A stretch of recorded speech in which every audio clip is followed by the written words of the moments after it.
বয়স হয়েছে তাই বলে ভাবিস না যে গৌর চক্রবর্তী শেষ হয়ে গেছে। তোর বাবা এখনো বেঁচে আছে। বাবা, তুমি বা কি করবে?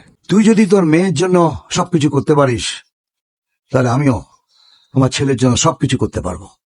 ছোটবেলায় কি বলতাম মনে নেই? ধাক্কা খেতে খেতে দেওয়ালে পিঠ থেকে যাক, নিজের স্বপ্নকে মরতে দিবি না। আমার অ্যাকাউন্ট থেকে তোর অ্যাকাউন্টে 50 লক্ষ টাকা ট্রান্সফার অনলাইনে করে নে। তুমি এত টাকা কোথায় পেলে? 40 বছর ধরে হোটেলটায় তো ভালো ভোজন করাচ্ছে না, কিছু টাকাও জমিয়েছিলাম। তারপরে ছোটবেলা থেকে তোর নামে কিছু ফিক্সড ডিপোজিটও করে রেখেছিলাম। তুমি অনেক কষ্ট করে এই টাকাগুলো জমিয়েছ, আমার লাগবে না, তুমি রেখে দাও টাকাটা। আমার কথা শোন, এই না ট্রান্সফার কর। তোর বাবা রাস্তা থেকে শুরু করেছে, তুইও রাস্তা থেকে শুরু করবি।